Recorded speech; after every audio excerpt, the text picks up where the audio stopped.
What is up, everyone, and welcome back to the Fast Life Podcast, which is brought to you by Simpson Motorcycle Helmets. For many years now, Simpson has been keeping me safe out on the open road, running their awesome and aggressive and badass helmets. Check them out at simpsonmotorcyclehelmets.com, where you can find out all the different models, options, and finishes they have for you to fit your style, your taste, and all that other good stuff. And don't forget to give them a follow on Instagram at Simpson Motorcycle Helmets. On today's episode, we have Steve Bradford from Maniak Productions here in the DFW area and one of the main men behind the Fort Worth Motorcycle Expo and Swap Meet that's actually coming up this following weekend. I believe the dates are, where are they at? It is December 16th and the 17th here in Fort Worth, Texas. And if you're coming out, you're going to enjoy it. It's going to be a great time. And had him on the podcast. We had a great time talking. And it was really nice to get to know where he's coming from and why he puts all this effort into creating awesome events for the community to come and enjoy. And I can't wait for you to hear about it. So before we jump into that, let's listen to these sponsors. And then we're going to get right into this episode with Mr. Steve Bradford. Cowboy Harley Davidson is located in South Austin, and they are ready to help you get on the new bike you have been thinking about or help you get your current bike dialed in with all the performance parts and upgrades you need. From service to sales and everything in between, check them out at cowboyharleyaustin.com and on Instagram at cowboyharleyaustin. They have new 2023 bikes rolling in daily, so give them a call or head in and let them know that the Fast Life sent you. Our longest running podcast supporter, Lexin Moto, and our Bluetooth headset of choice here at the Fast Life since 2019 is still here providing you with one of the best Bluetooth headsets on the market, the G16, which I personally use on my motorcycle rides to check out everything from my favorite playlists to my favorite podcast. The battery life and sound quality is amazing on these headsets. Earlier this year, Lexin dropped the Smart Tire Pump, which became an instant everyday carry for many people on motorcycle trips. Well, now they have refined and taken the pump to new levels with the Lexin Smart Tire Pump Gen 2, which now offers an internal cooling fan, is 20% smaller in design, and can double as a portable charger while you're away from civilization.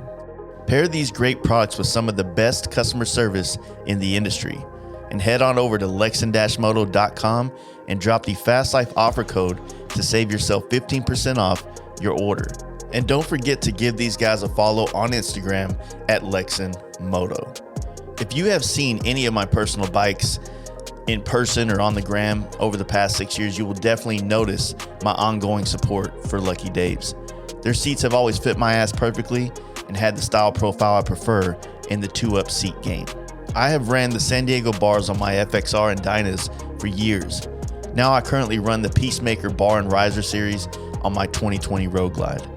These bars are dope with many options to customize the appearance as well as get you dialed at the right height and hand position. I would go as far to say that the Lucky Dave's riser bar is one of the most comfortable bars on the market, no matter what risers you put them in.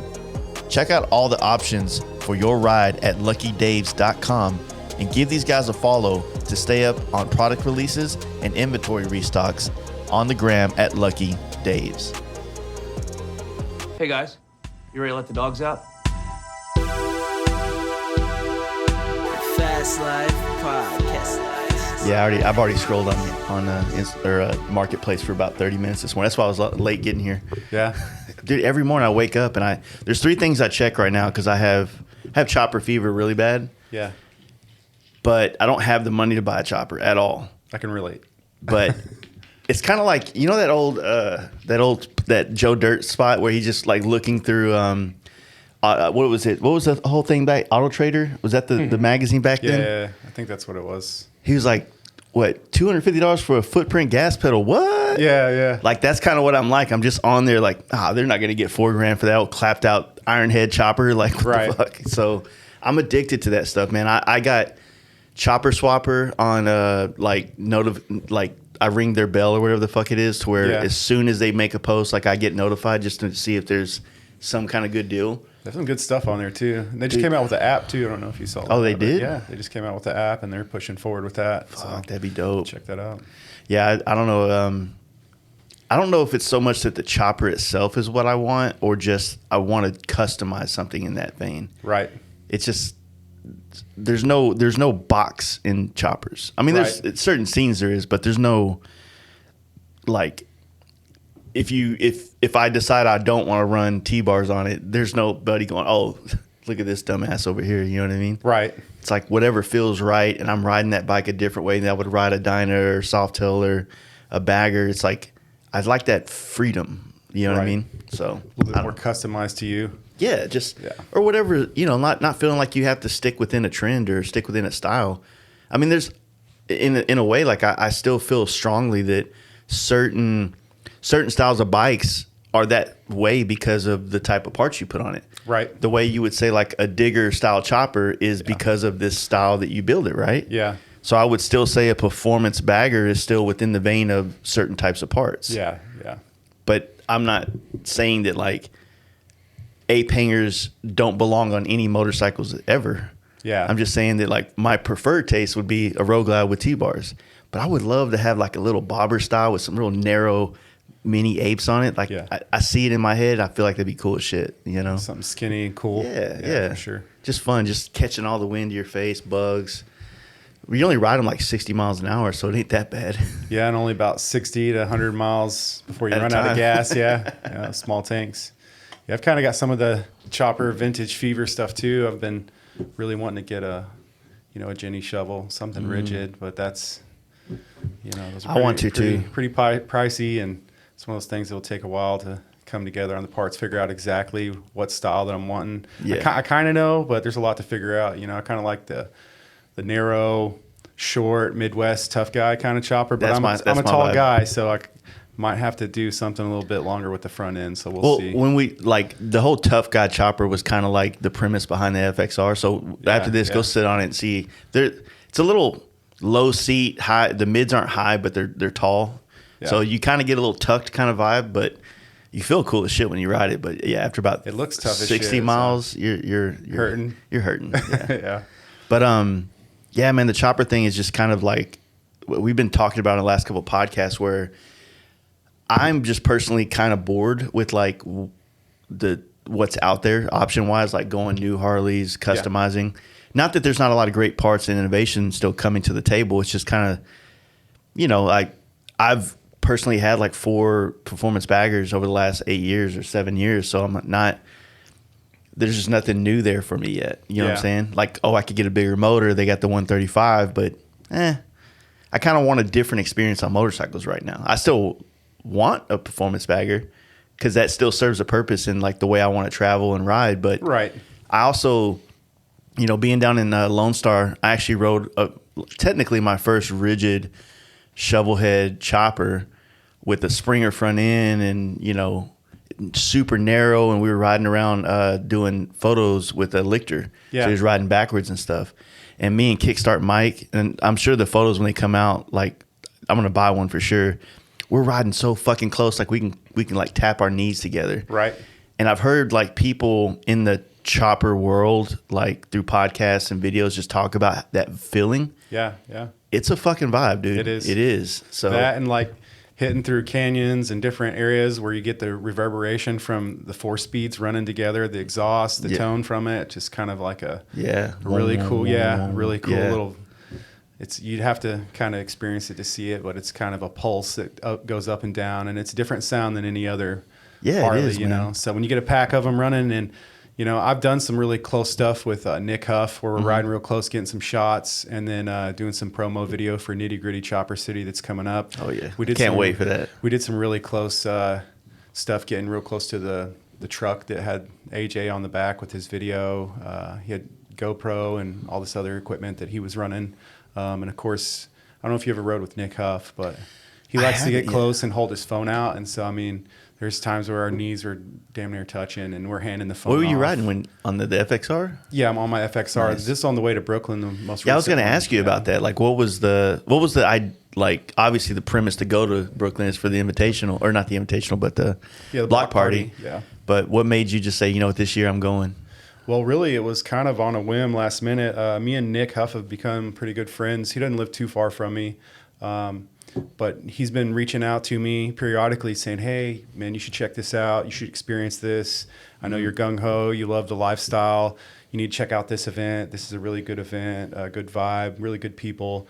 So he's been pulling me. He's even told me to get my passport to go to Diablo Run and go to the Mexico Run with him. They're doing like 4,000 to 6,000 miles going to Mexico and stuff. And so finally, I took him up on it. I said, man, I better go do something before he quits asking me. And I didn't know how I was going to make it happen financially, going all the way to Brooklyn. We did 9.5 days, and I did it on about $1,000 that I borrowed. And so it's pretty epic, man. If you follow awesome. Nick, he sleeps on the ground everywhere he goes. So we didn't do any hotels. There was one night in Mississippi where it was like 82, 85 degrees, and the humidity was 85%, and it was just terrible. So I tapped out that one night and got a 2-star hotel in Mississippi. But other than that, it was pretty affordable, just sleeping on the ground, rolling around with him. But I kind of just said, he put it in perspective. He said, listen, when I come back from the block party, you're probably still going to be in the similar place. Like, just go ahead and figure out a way to make it happen, and then you'll have those memories for the rest of your life and you won't regret it. You can recover from it financially or get your time back or make up whatever you got to do that you put off, but you'll never get another opportunity. And this is supposed to be the last one. So I just kind of went for it, man. Oh, that's a good way to look at it, man. Yeah. For sure. Nick's watching him more or less evolve, because I remember when he first started coming on Danger Dan's podcast, he was kind of entertaining the idea of getting on a bike, and then he got on one, and then that dude has been everywhere since. Oh yeah. I run into him all over the country, and it's always a welcome sight, because I've never seen anybody mad around Nick Huff. Yeah. You know what I mean? Yeah. He has a good energy, and it makes it to where, like, whatever bad energy you got, it kind of gets checked at the door before you come into his presence, if you will. Right. Yeah. So I have had the pleasure of running Arlen Ness motorcycle products on my Road Glide and now Lowrider ST. From wheels to handlebars and everything in between, Ness has the parts to not only make your motorcycle look badass, but also perform better.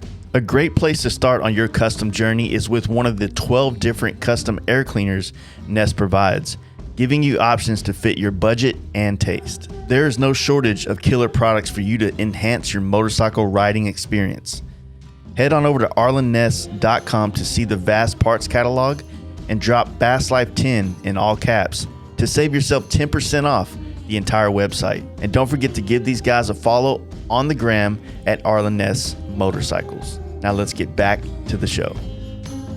He definitely has that energy, and he treats everybody like a rock star. So you can't be mad at him when he's that's probably just why a genuine person that's just really nice to people. And was that your first pretty big trip going across the country? Yeah, that was actually my first big trip. I've done 25,000 miles a year on motorcycles, like local here in Texas, or running to Oklahoma, Arkansas, things like that. But I did 10 states I'd never done, 3,600 miles. So, and like I've trailered to Sturgis with my dad a couple times, but like I don't really count that, So my first time going to Sturgis, we trailered as well, and then I was kind of like, man, I don't ever want to do this again. Yeah. There's just a lot of cool shit I want to ride through. You know? Yeah.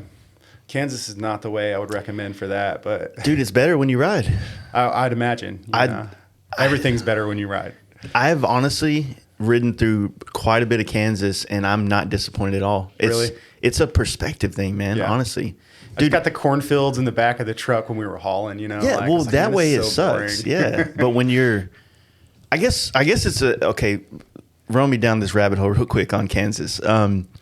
Typically, when we leave Texas, there's two times that I'm going through Kansas or coming back from Sturgis. It all happens to happen around the same time. If I leave Sturgis and I'm coming home through Kansas, I always seem to catch Kansas when the sun's going down. Okay. So those cornfields in the big sky and the good sunsets, they're pretty badass. Right. Or I'm leaving here late in order to get a good head start to go to Sturgis, so we make it to like Wichita. So the next morning we're riding in, golden hour as the sun's coming up. Yeah. So I always catch Kansas at a good light time, yeah, right? That's pretty dope. Yeah. And then it's perspective, like you said. Yeah, it's perspective. So like, if you're blasting through Kansas and there's a tornado or a rainstorm or some shit, then that sucks. But I think the land is like the light, like the how the it's not just the land, it's the sky, because that's the other 50% of your view is like what's up there, right? So if it's gray skies, it might be a little bit less motivating, but man, you get a good nice blue day, nice sunset, nice maybe some broken clouds, dude. It changes the vibe 100%. I could tell you, I hate the Southeast as far as riding more than I would rather ride in Kansas than Florida ever. Really? Yeah. And that's not a dig on Florida. It's just that Florida, you're tree tunneled, you're trapped. Okay. And I guess I'm more attracted to the big vistas, right? Yeah, being open. But I will say this, Florida has some of the baddest sunsets I've ever seen in my life. Yeah, I've never been out there, so. Dude, I remember on the bucket list. So last year, coming back from the down south camp out, we went to Key West, and then I rode back. And when I was coming back, I'm on I-10 going to Pensacola, and that's where the sun was going down. Right. Dude, that sky was the brightest orange, red, kind of peach color I've ever seen in my life. Sailor sky, kind of it's just perfect. Right in front of me going into it. I got it on video. It's epic, dude. Yeah, that's awesome. You know, but those kind of things, like a dull-ass day riding, and then that sunset, it just refills your meter up. You know what I'm saying?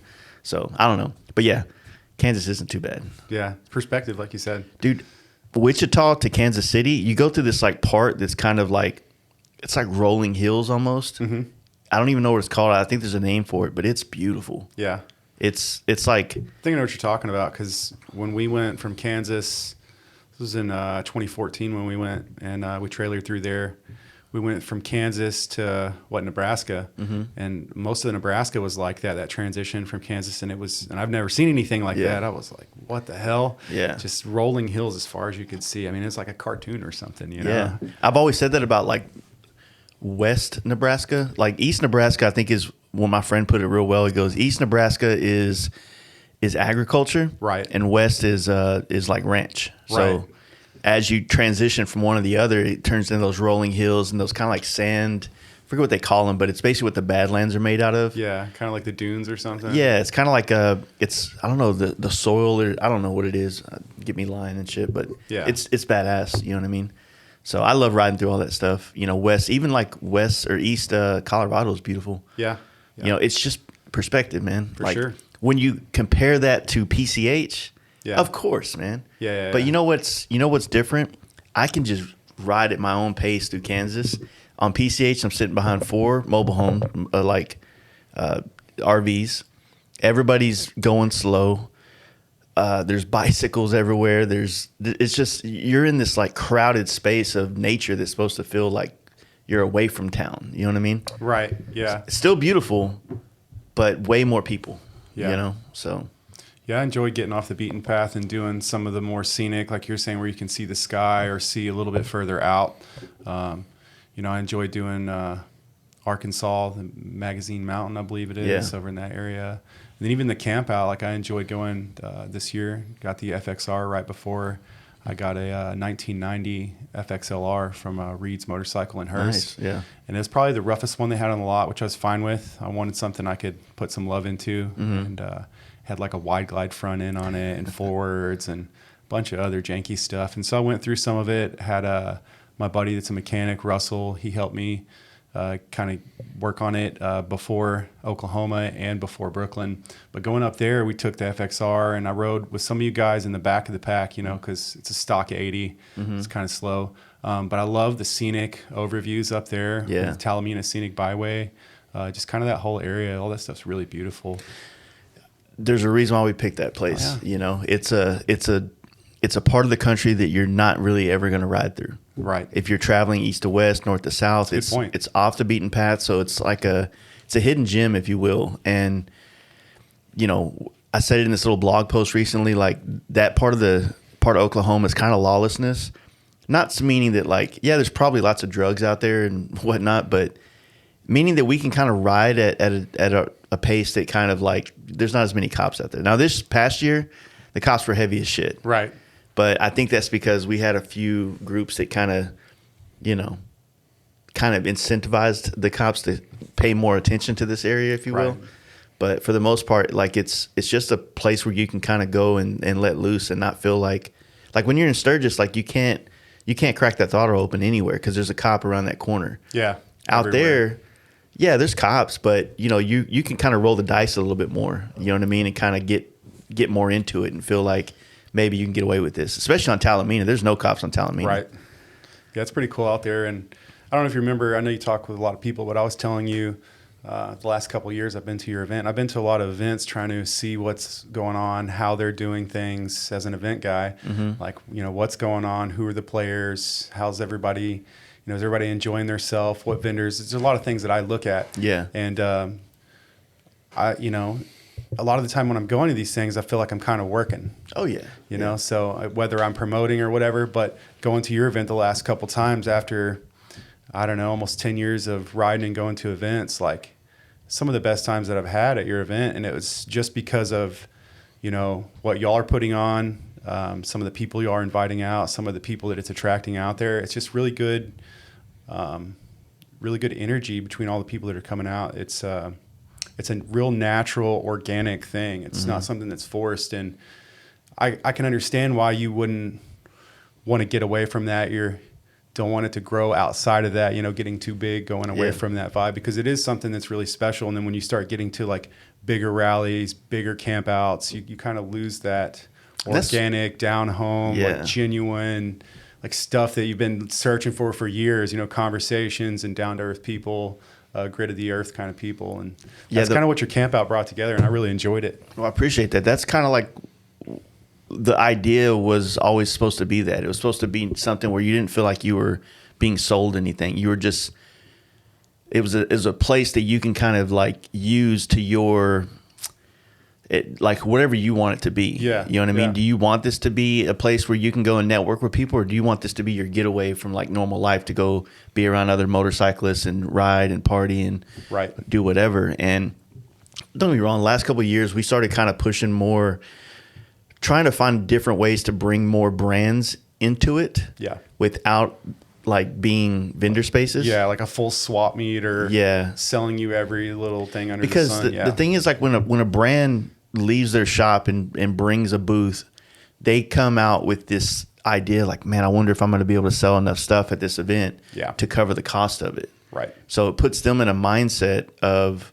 business the entire time. So we always wanted to get away from that, to where I wanted brands to come not to sell, but to enjoy themselves on motorcycles and connect with their customer base on an actual personal level. Right. Not trying to sell them something, just trying to be who you are. And I know that's kind of like maybe not the most, some brands would look at me like, what the hell is that about? But think about it. Like I do a lot of podcasts with people. One of the biggest things I hear from brands that have been in this stuff for a very long time is how disconnected they are from actual motorcycle riding and enjoyment. Yeah. Because it all became such a business that they don't get out. Like when they have free time, they're not going to ride bikes. Right. They're going to go jump on their boat or their sand rail or their, whatever else that they do that's takes them out of this mindset of motorcycling. So yeah, and I think that's wisdom, really. If you back up and look at the bigger picture of it, there's a little bit of psychology that goes into doing an event and catering to the community to make sure they're having a good time. Because if you're putting your name on it, I mean, ultimately, we're coming together because we love motorcycles, we love the culture, we love the events and stuff like that. But if you're going to put your name on something, put time and effort into it, you want it to be quality, and you want to make sure that people are having a good time. So that's something to think about once you get into it a little bit more and you're a little bit more passionate or care about the outcome of it. Some of the psychology of it, if it's just a big sell event and you're doing a grassroots, for the feeling of it, for the culture, getting down to the nitty gritty of it, you don't want to have a flea market or, Lone Star Rally where you have the strip of vendors. Yeah. That are all paying an arm and a leg to be there, Yeah, they all have to make their money back. Exactly. I've always told people, like Black Hills, like Covington, when they go set up their trailer there to sell bikes, it costs them almost $20,000 for that vendor space. It's insane. On top of they're there for 2 weeks. So on top of their probably $5 to $10 to $12,000 for the Airbnb. Right. For all their employees that are there and paying their they're walking, like they got to build and sell one bike to cover the cost of going there. Right. You know what I mean? Yeah. And that's kind of like what we were talking about earlier about the capitalism of some of the stuff in the industry, is that trust me, there's a part of me that would love the financial security of getting to that point to be able to do that. But at what cost of like what I love about motorcycles? Yeah. You know what I mean? Yeah. You take some of the real, it takes away from it, some of the essence of it. You get more to the corporate side and you lose some of the real out of it. It just becomes more about, dollars and cents, asses and chairs, image, things like that, instead of the passion for the culture, which is, what originally got us all into this space, was just the love of two wheels and everything that surrounds it, man. So what do you think got you like motivated to want to be a curator of, good times, if you will? Well, I mean, it's an interesting evolution there. My dad's been riding for, 48 years or something like that. And so I've always been exposed to the Harley Davidson lifestyle and culture. And soon as I could, went and financed me one, found one, and I've been riding for almost 11 years now.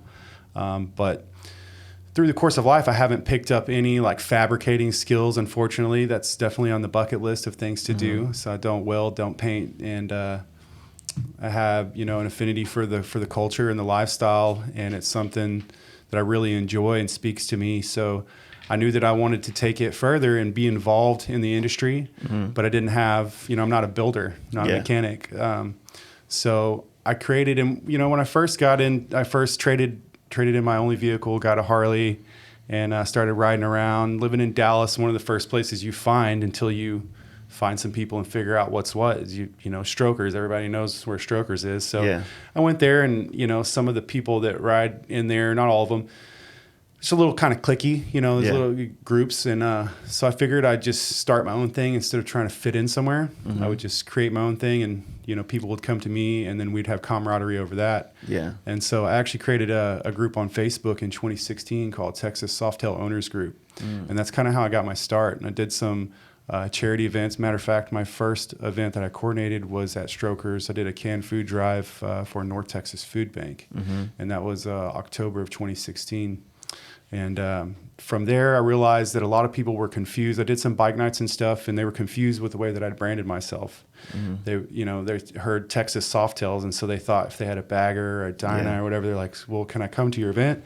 So eventually that led to me rebranding myself to Motorcycle Maniak Productions. And so I've been doing events for almost 7 years now, but basically I came into the space because I wanted to be more involved. I saw a need for events to be done in a better way. There was a more efficient, and I'm actually a rider, so I can relate going to the events, seeing some of the deficiencies in some of these events, or some of the things that could be improved on.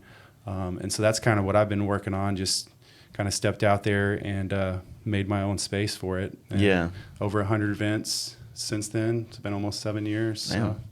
A lot of it little bike nights, but done some charity events, swap meets, bike shows. Yeah. So. Yeah, the event space is in the same vein. That's the reason why we've always tried to create stuff. I've completely always gave credit to our camp out from Giddy Up.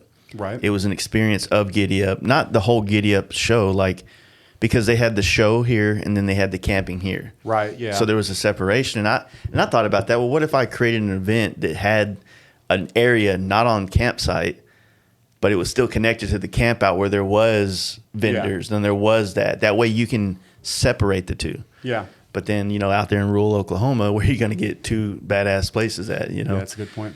But, it's always about that. It's about taking the experiences that you have at stuff, and then it's like parenting, if you will. All you're doing is taking the good shit your parents did and leaving the bad shit. Yeah. You know what I mean? And helping try to grow everything in what you would feel like is positive. I mean, I've been riding motorcycles here in Dallas. January will be 20 years. And I've seen a lot of different people come, from the Sunbrew people to the this other guy that kind of had the same Nitro, whatever his name was. Everybody's always got these gimmicks. Right. But I think that they always lose what is valued in the motorcycle community from people, like actual riders. Right. It's supposed to inspire people, you know? it's like when you go to an event, especially if you're like within your first couple months of riding or maybe the first year. I remember those events that I went to when I was a kid. This is 2004, 2005. And I walk away going, man, that just changed my life, man. I just saw the coolest shit I've ever seen in my life. Yeah. That was badass, blah, blah, blah. Like, that's the kind of things you want people to experience, when you're putting on an event, you know what I mean? And, our bike night that we've done is literally bare bones. Like, we set that up to not have to promote, to not have to run, to not make money, to not even really know who actually puts it on. It's just like in Dallas when I got into riding motorcycles, there was this bike night. It was called Sonic. It was Sonic. Yeah, by Fry's. Yep. Yeah. So Sonic bike night, when I got into it, was that event that in 2004. I live in Arlington. Some guy at a gas station, he's like, "Hey man, we're headed to the Sonic Bike Night in North Dallas. If you want to ride with us." That's back in the day. That's how we connected. We weren't on MySpace or anything like that, right?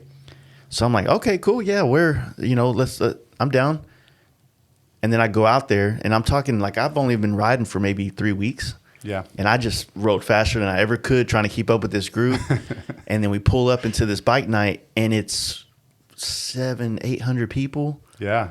And I'm insane. Like, what the fuck? So, I built my brand, my whole business off of doing that bike night every week and selling paintwork and just, that if that didn't exist, I would not have been able to grow myself in the Dallas-Fort Worth community. Yeah.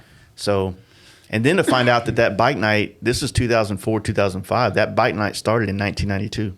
Really? And nobody knows who actually started it. Wow. So I always loved that idea that this thing just had its own legs. It was a part of the community in the same way that a dealership would be or Strokers is. I mean, I guess different than that, but it's a part of it. Yeah. thundermax is and has been my go-to for my fuel-injected Harleys since 2015. The T-Max module is designed to provide your fuel-injected Harley with proprietary auto-tune technology, allowing you the ability to add future performance upgrades to your motorcycle without having to go to a dyno for tuning. These tuners are worth their weight in gold. Head on over to thunder-max.com to get yourself dialed in with the T-Max tuner and drop the Fast Life offer code, which will save you 10% on your purchase, and give my guys a follow on the gram at thundermax EFI. Now let's get back to the show.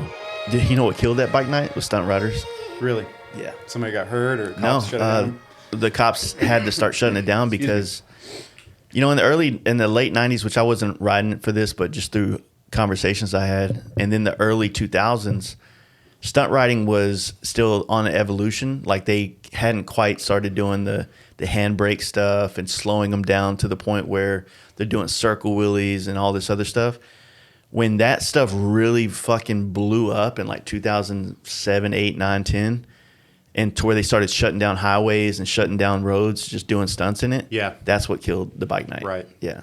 Because they would just come out in the front. Instead of doing a wheelie when you left, they would just start doing burnouts, and it's like a whole like show.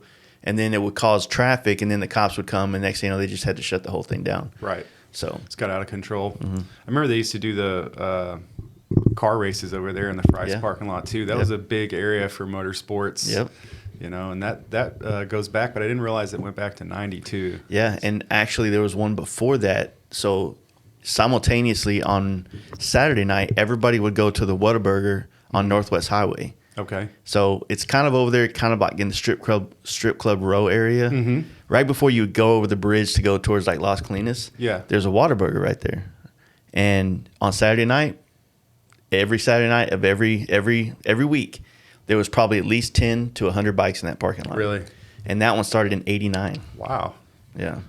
And it went on for quite a while until, it just kind of like fizzled out. You know what I mean?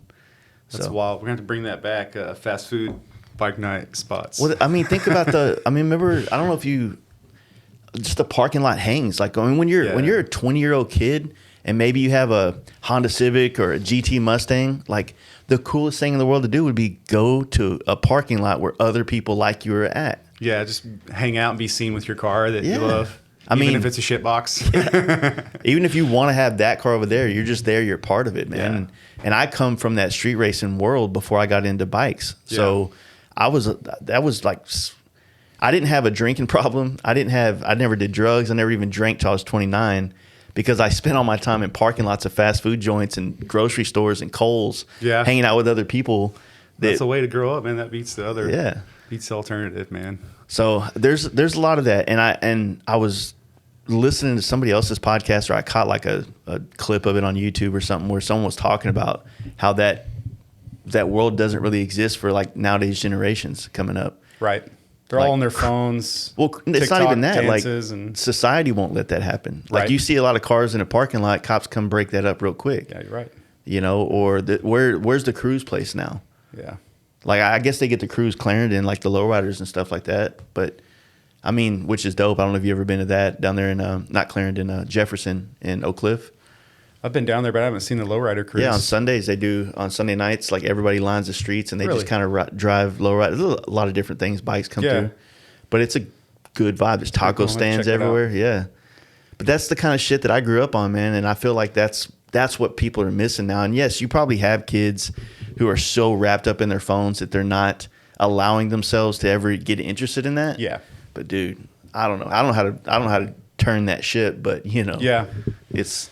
Maybe small events like bike nights, big bike, that kind of stuff helps bring all that shit back together, hopefully. Yeah. You know, that kind of feeling that we all got from going out and feeling excited and, you know, feeling relevant, feeling accepted, meeting new people, making connections with people, having friends. I mean, that's kind of what it's all about. When it gets, you know, to a certain level, you lose a lot of that. And that's what we were talking about, the camp out. And I realized at first, I was like, you know, I want to be an event guy. I want to be the rally guy.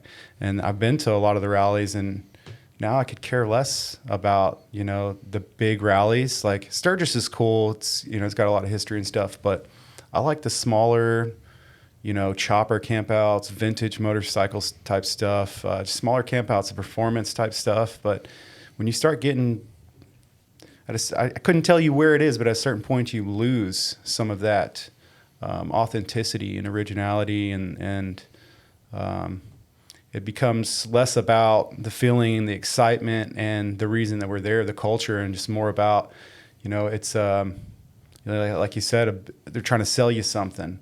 You know, instead of you coming there and having the experience, they're trying to set up and sell you the idea of an experience. And so that's something I've evolved myself and realized that at first my vision was over here, you know, and then I kind of realized, you know, I'd rather do smaller stuff. I don't want to be the big corporate name and necessarily everybody know my face and be the most famous. I'd rather do, you know, down home kind of really cool stuff that's more culture oriented. Well, it's kind of like what we were just talking about. I don't know if we were talking about, I think it was before we hit record, but you know, with the art show thing I was trying to put on, there was all these things stacking up to where it was going to end up me being so responsible for potentially a lot of money.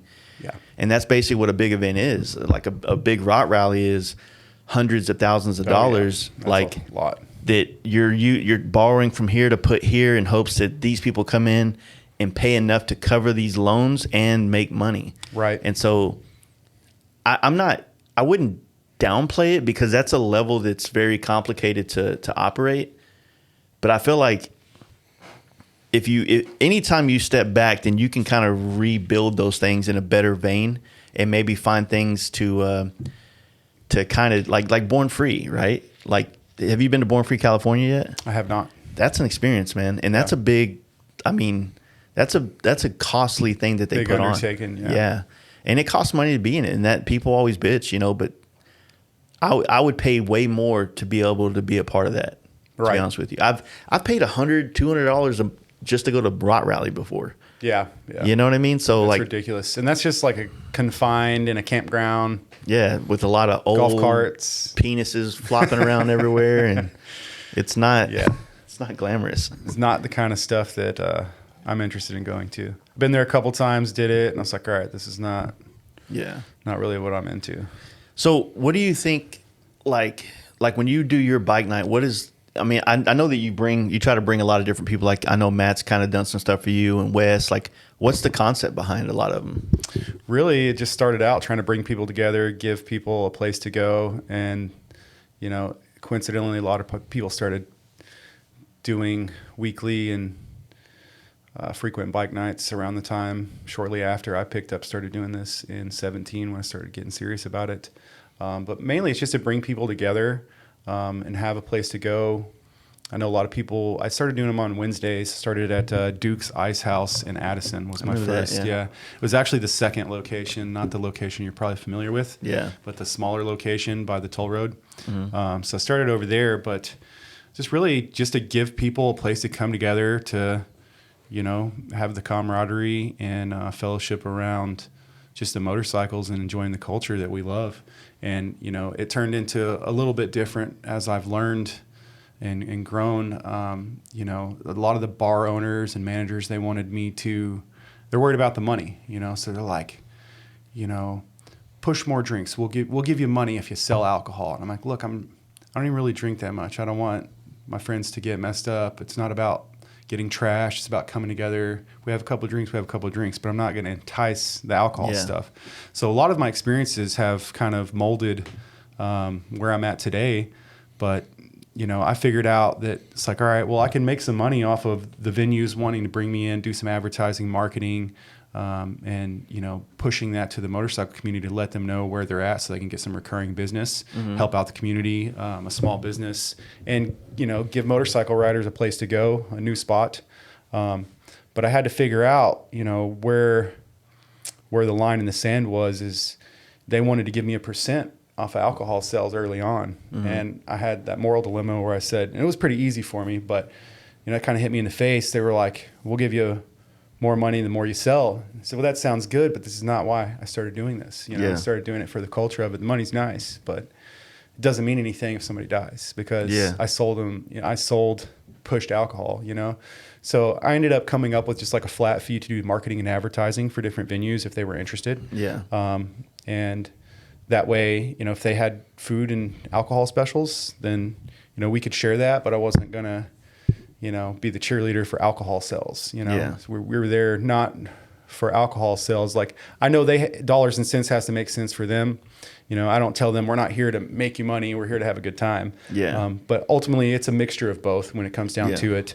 But I originally started doing it so we could have more of locations, some new locations, some different spots, switch it up. Because there's a lot of like recurring same spot for the last 10 or 15 years. Everybody goes to the same spot. Mm-hmm. So I just kind of wanted to switch it up and do something different and, just create a buzz and that was a fast track for me to meet new people and, find some new friends for myself instead of weeding through it, as the guy on the bottom. I'll just create something neat, take some input from people and try to create a cool product, a handcrafted event for people to enjoy. And, that kind of fast tracked me to meeting a lot of cool people and doing a lot of networking. Mm-hmm. And of course, when I first started doing this, I didn't realize that I was going to have to get in front of people, do announcements on stage, be in front of camera and all that stuff, which I haven't really been comfortable with most of my life. So that's interesting, but I kind of got used to for the most part and just kind of leaned into that. And so after I got over that, then I was able to realize that, there's a lot of advertising opportunity with the small businesses, people that are growing in the motorcycle industry that need help, that need some shine, that maybe don't have a platform or maybe don't know how to use social media. And, being the small guy on the bottom doing local events just from the ground level, it's like, well, you need somebody to believe in you and trust in you, somebody to help validate what you're doing from the beginning. So I started leveraging ideas of how I could, entice people to follow, or be involved with their small business in the metroplex or in the state if they would throw me something to give to my friends for free, whether it's a helmet or rally tickets or a leather jacket or a knife or whatever it is. And so I kind of started doing that, and I realized that I could leverage my creativity doing advertising and marketing and let my friends benefit and the person in the industry that was giving me a chance and being my sponsor. In other words, I figured that, if I do some marketing advertising for them, they'll sponsor my event and I can give cool stuff back to my friends, have a free bike night, they come out, win some free stuff, have a good time, meet some new people. Maybe, from there, I've had a lot of people that, I've kind of been, the person that's brought a lot of people together that have formed other relationships and gone to do really neat, interesting things, whether it's charity events, clubs, other events that have come out of it. I've even had some friends that have gotten married that I've introduced. So it's been pretty interesting. Yeah, me too. Yeah. Well, on that, I mean, it's always weird, right? And I've been talking with a lot of people about this. It seems funny that like, and I could be talking shit here, so just audience, go with me if you will. I don't think either one of us got into the event creation because we wanted to become rich, right? Yeah, definitely not.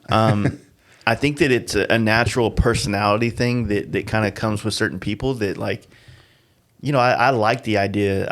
I like being a host, I want people, when I invite people to my house, I want them to fucking feel a vibe. I want them to have a great experience, right? Yeah. I don't know why I'm that way. I don't know. I think maybe to what you just said, part of it is like, it's a fast track for myself to have the experiences that I'm wanting to have. Right.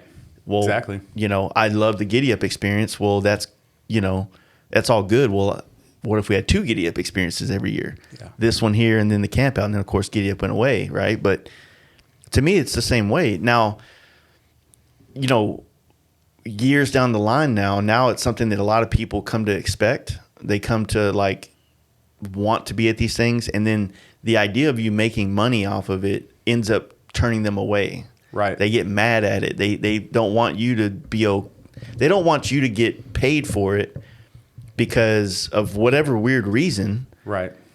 But then they want you to keep doing it. And so that was always the hard part with the camp out. And the reason why I'm kind of proactively making the decision to kind of step back from it is that everything was pushing us to where it was making me work more, which then I want to get paid for it. If I'm working, then I want to get fucking paid. It makes sense. So if I'm not going to work, if I'm going to go to the camp out and be just like everybody else there, then I'm completely fine with not getting paid for the camp out. Right. But when we started talking on the podcast about potentially adding a $10 or $20 entry fee for the 3-day weekend for like on top of your camping fees, which still would keep you less than $80, I think is what it, if you're tent camping. Yeah. Yeah. Not publicly, but through a lot of my circles, I had a lot of people say, man, like a lot of guys don't like the idea of you doing that. I'm like, cool. Yeah. Well, at least you got some people that are telling you and keeping it real with you. And well, I mean, I guess I can appreciate that, but still the concept though, like, yeah. But they also have to understand, like from the outside, if you don't, it's perspective. Like you said, I've had, a very little pushback. Some people that felt like they cared and wanted to tell me their opinion about, a monetary transfer from a venue to me for, creating ads and stuff like that in an event. It's like, I don't think you should make money off of your friends, Steve. It's like, look, bike night's free. There's no cover charge to come in. If I get to the event one day where I'm doing a big swap meet, I'm doing a big rally, I'm doing a big camp out, and we have a bunch of expensive and overhead insurance, renting the venue, paying staff, security. I mean, depends on which level you want to go, but at any level, there's overhead. Yeah. Okay. And so for you to stop doing the camp, for you to stop doing your work up here in town and stop, catering to your customers that help feed your family, that costs you money, not to mention if you're spending. So then if you're stopping what you're doing and then spending, you're in double. Yeah. And to keep in perspective, there is a guy, whether you or me are making money off of it, there's a guy out there somewhere right now making money off of a motorcycle event somewhere, because there's a lot of events and it costs money, and a lot of them do have door charges or fees and things like that. And so why not you or me if it's something that, you're not coming to the table to want to do an event just because, like you say, you're not going to get rich off of doing motorcycle events. It's not, you don't see any millionaires off of doing motorcycle events, It's something where you want to cater to and provide something, cool to the culture and not be a black eye on the community. You're trying to give to the community, not take away from. So I think they don't have that perspective and realize that you just want to get paid for your time. You're not trying to get rich, and you're not trying to do it off of the back of your friend. You're not trying to coattail off of somebody. You're trying to build something, genuine from nothing to give to other people out of selflessness, And so they don't see that part of it. They just see, the bottom line, the total. Yeah. So it can be tough, but I've had a conversation with a couple people that have been strong enough to voice their opinion to me about, monetizing and making money off of anything in the motorcycle industry. And it's perspective. I talked to them about it, and there's been a lot of good feedback on it. And that does help people when you tell them and say, hey, look, why not me? There's a guy out there doing it. Like, I'm not getting rich. I'm not gouging people. I'm actually, would you rather it be me, somebody that rides with you guys, that goes out here and, really loves the motorcycle industry, the culture, and wants it to grow and stay alive? Or do you just want some suit and tie, somebody that's just worried about profit and loss doing it, Because that's where you're going to lose all this stuff. There's going to be a disconnect. They're just going to be worried about the money instead of the friends having a good time, the quality, and making sure that it's professionally put together so that way that you look good and that it's pulled off properly. And a good example of that, while my mind's on it, is Texas Hills. They do a really good job at putting that thing together. Mm-hmm. They're well organized, even down to the invites are ornate. And, so, that's something I can look at and say, like, that's where I want to be, is doing, extremely detailed, well thought out, culture-oriented, crafted events. And they did it well. They mixed, the modern and the vintage together. Yep. And so I really enjoyed that one. So I had to give them their props for looking from the background, like what they're doing. And I think there's 2 or 3 of them that are. Yeah. Dustin, Mikey, and then Tommy Donnelly from Cowboy was helping with all that stuff. So yeah, it's a good one. Did a great job. No, that was a good event, man. It was the first year bringing it back after it's been gone for a couple of years, and I think that whatever, just talking with them, they've voiced some of their, I guess, I was just like roadblocks or, I don't know, learning curves, right? Yeah, some stuff they learned from. So it's a good event, and it's like that part of Texas. How can you not have a good event down there? You know what I mean? So, but yeah, it's all good. Yeah, it's a tough one, man. Like putting on events, like sometimes I got to stop myself, because of that. Oh, shit. Bless you. All on camera. Spitting on myself and shit. I have to cut that out. I'll probably forget about it. Anyway, it's tough, man, because I think that we all, like, the event side of things are creating stuff. It's like, part of me, I know, like, how, like, places like Buffalo Chip exist because they own the land there, and then the rally reached their land, and then they were able to kind of create something for that. But could you imagine, like, I don't know, just someone like in our world that had an opportunity to create something that large, you know what I mean, for everybody? But somebody has to make that place costs a lot of money, man. Like, in a lot of conversations I've been in the last year with, big names in the industry, a lot of them kind of run the industry, but yet when I talk to them, they seem to have they don't really run the Sturgis events, the Daytona events. They still are just like you or I, where they attend them. Right. And there's other people that we don't know about. Yeah. There's people like me behind the background that are working with the city, pulling permits, getting all that stuff. So, you would think like, oh, Ness is like doing all this for Sturgis. Like, no, they're there. Sponsoring they're supporting a lot of things. Their presence is being felt in Sturgis, but they're not sitting there like on the phone, like you said, with the city or dealing with the Sturgis Mafia, paying the taxes. Like, they're not doing all that stuff, you know? There's guys like you, guys like, like the lady that puts on Lone Star Rally. I guess she's part owner of Iron Horse Saloon. Okay. So she has connections in all these different events. Like, that's cool. There's just a lot of shit that I'm starting to learn on the back end of these events that it's kind of changing my perspective of like, okay, if I want to evolve the industry, then if guys like you or I don't try to get into those spaces to kind of help bring our culture into it, then our culture never fucking makes it onto the main page. Yeah. And I guess in a sense, like, there's part of me that doesn't want it to, but then there's a part of me that like wants to leave a mark on the industry, not me, but what we're a part of. Right.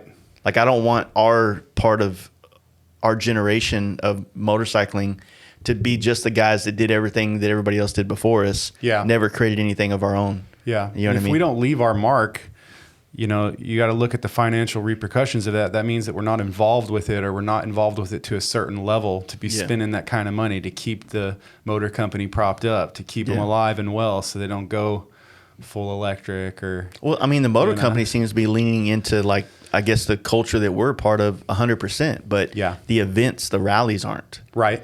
So that's where it's like you go follow, you know, Harley Davidson on social media or YouTube, and you're seeing people that are kind of in our smaller worlds. Yeah. But then you go to Sturgis or Daytona, and those smaller worlds don't exist within those rallies. Right. They're like pockets kind of scattered. Yeah. So how do we get this culture there too, if that makes sense?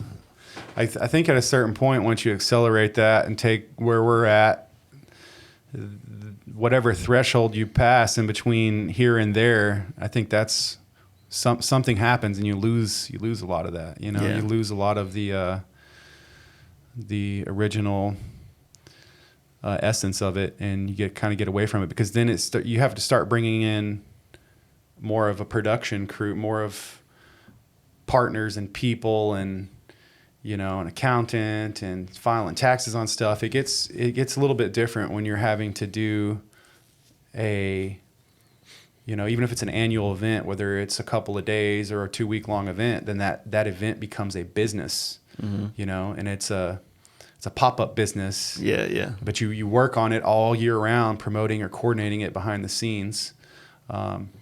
So then it becomes monotonous, and it's like something that it takes away from.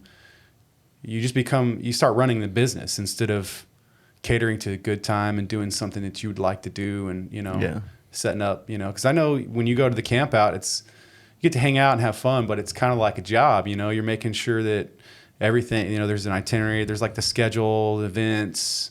Well, that's the thing, is that I don't want to have a schedule and events anymore. Yeah. Like, I want to have a little bit of stage presence, but I'm going to ask the community if they want the club style games. If they want the club style games to continue, then it will. But all the other stuff, I think we're going to get rid of all that. Yeah. And then just go back to.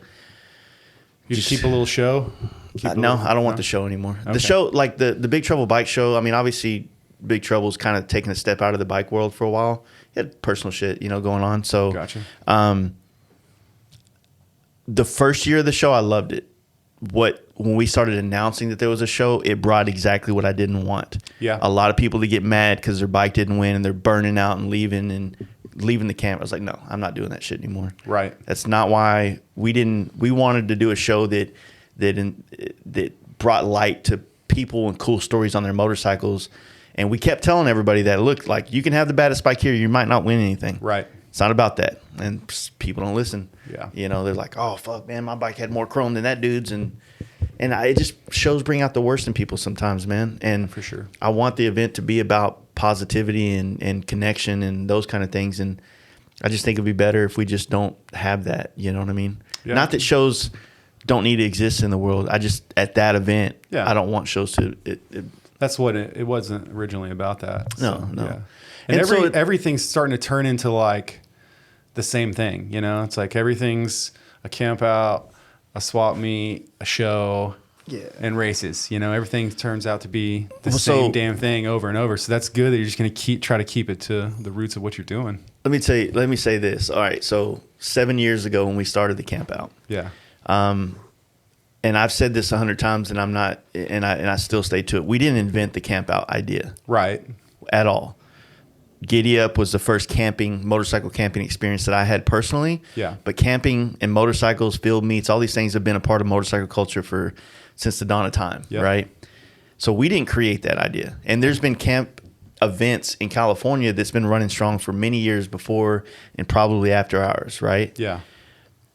But what we tried to do was utilize our central location in America to kind of bring people from all over America together. Yeah. Under the common idea of riding, camping, not being sold a bunch of stuff. Yeah. Which there's nothing wrong with that. Yeah. But place just and time. An experience, right? Yeah. And, you know, when people come, you know your event's good when people come to it and then they start their own afterwards because they had a great time. That's what I did from Giddy Up. Yeah. I had such a good time that I wanted to create this again. Exactly. So I'm not mad. I've never been mad that people kind of come to the camp out and then try to start their own. I appreciate that a lot more than someone just hearing about it and deciding to start a camp out and never having actually stepped foot in the camp out. Yeah. Which is crazy. I used to get messages from guys like, hey, man, I was thinking about starting a camp out up here in, Connecticut. I just want to get some pointers. I'm like, have you been to ours? And he's like, no, I haven't been. I was like, then I can't help you, man. Like, how am I, you want the sauce, but you don't want to put the investment in? Yeah.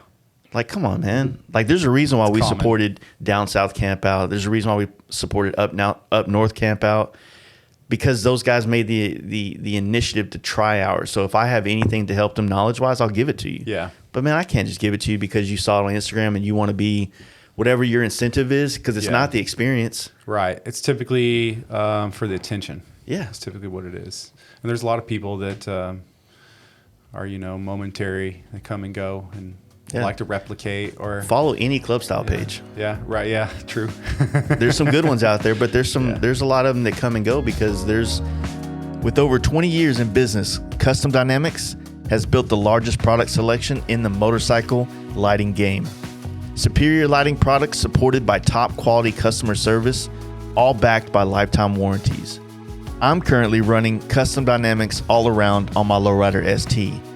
Head on over to CustomDynamics.com where they have solutions for both early and late model motorcycles, and give them a follow on the gram at Custom Dynamics. Being someone that connects people is a lot more responsibility than the average person understands. A lot more shit that you want to swing on a motherfucker, but you have to be diplomatic. You have to be, all right, calm down. Right. Unfortunately, like, I get on here and drink whiskey a lot, and then I'm like, you know what, fuck that motherfucker, and blah, blah, blah. But no, it's the idea is that a lot of people would create these pages because it's a fast track to getting a lot of attention on social media. Right. But like we were talking about before we turned the cameras on, real life is starting to become a little bit more interesting than social media now. Yeah. Which is a little counterintuitive to what things have been like for the last 15 years. But,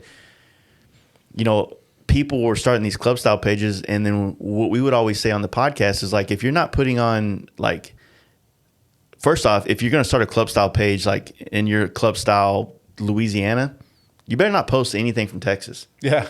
No bikes, at least. If you want to, like, share events, but that's cool. That's, rising tide floats all ships. But then I was like, if you're going to be a club style page, you're going to be the ambassador of that state for this style of motorcycle, then you need to do more than just repost. Like, you should be creating some kind of bike night, some kind of meetup, some kind of thing to bring these people together. Yeah. Otherwise, you're just trying to exploit. Right. Yeah. Coat telling. Yeah. And you got 100 followers, but you got T-shirts already, bro? Yeah. Come on, man. That's kind of my thing, too. When I first got into the motorcycle space, there was a lot of everybody had their own groups. So I was like, I'm not going to coat tell. I'm just going to figure out my own thing. And if it works, cool. If it doesn't, I'll move on and, do something else. Yeah. Groups are the nature of a group, right? It's always something that's it's formed out of convenience. And convenience is typically like the guy you work with, the guy that lives on your street, the guy that whatever, right? A lot of people get into bikes that way, convenience. Yeah. Somebody they saw or they know personally rode, or, some people grew up in a household with motorcycles like you to where it becomes more natural. But the thing about groups are a lot of people also get into motorcycles because of social media now, and they don't have a group. Yeah. Right. They didn't have the guy down the street that rode, the dad that rode, or anything like that.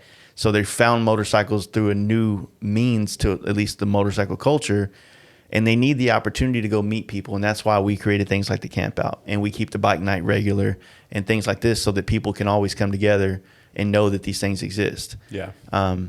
But to also, like, the bigger groups that come out of these things are usually typically based on the fact, okay, well, me and these guys are all kind of in the same age group, similar places in life financially and mentally, so we all click well. Yeah. Now, sometimes there's a 22-year-old dude that just is an old soul, and he works with us late 30s, early 40s dudes, right? Yeah. And sometimes there's a 50-year-old dude that's kind of immature, and he's hanging out with us, right? but it's kind of like, that. Yeah. And as we get older, like we come and go and kind of change. And there's a lot of human dynamics that come into this, psychological stuff. You know what I'm saying? For sure. But what did you think about experiencing Brooklyn? It was nothing like I had expected. I can tell you that. Like, I had all these preconceived notions of it was going to be just terrible, dirty place. It was just, everybody was an asshole, but it wasn't. It was actually the opposite. I really enjoyed Brooklyn. I wish I would have got to spend more time there and do a little bit more riding. I would say that on a motorcycle is the way to do it. There is traffic up there, obviously. But, I grew up in the Dallas area, so I'm used to kind of the big city feel. But it was interesting sleeping on the sidewalk in front of Indy and Larry's when we got there. We just slept right there. Got the Brooklyn scenery there in the background, all the noise going. It was pretty interesting. But I really enjoyed the experience. I talked to some locals, walked around and got some food there, had some bagels and donuts and stuff. So shit, right? Pretty cool, yeah. Get to talk to some of the locals and see their experience, and instead of just through TV and everything else I had heard. Did you ride on Manhattan at all? I didn't. I was walking to go get some food when Nick Huff went with who was it? Al and Brian Helm, I think. They went, Endangered Dan. They went and took some pictures in Manhattan. So. Nice. Dude, it's an experience, man. Yeah. Like, really you got to go, because like that's quintessential what we see. If you've never been, that's the picture they show all of us is Manhattan. So I was pretty bummed that I didn't go on the group ride with them. But we went to Coney Island. Brian Helm took us to Coney Island, and we just blew down there on the bikes. That was pretty fun. Just blasting down there. And we took some pictures and hung out and walked down on the pier. So yeah, it's a pretty good time. But overall, I enjoyed it. It, the scenery, the architecture, the history, the people, the culture. It's definitely something to get out there and check out if you've never been out there. I definitely recommend it. A lot of people ask me that too. Favorite places to ride, and like we said, Kansas. I was kind of giving you my perspective. Riding through that is the most riding through Brooklyn, Manhattan, all those boroughs is the most exhilarating thing. Yeah, I can think of. It's like, there's traffic, but if you ride around with anybody that's local there, that traffic does not exist. Exactly, that's what I was gonna say. Yeah, it's perfect. We were riding wrong. We were going down one way, the opposite way. Oh shit! Sidewalks, cutting through little shipyards, and I was like, this is amazing. You had the full experience. Mine wasn't quite. We didn't stop. I'll say that we didn't stop when we went to Coney Island, but no one ways down the wrong way kind of shit. But yeah, I heard some pretty cool stories of some sidewalk riding and some stuff going on down there. That's really cool for the event too. But I'd like to go back when the event's not going on, or when they're not. You thinking about doing the East Coast Jam? I would love to. That's kind of where I'm at with, where I'm at personally in the motorcycle industry and community. Like, I've been in the acquisition phase, trying to, network and connect and make things happen, build my brand. And now the next stage of that is showing up at as many things as I can. And that gets pretty pricey.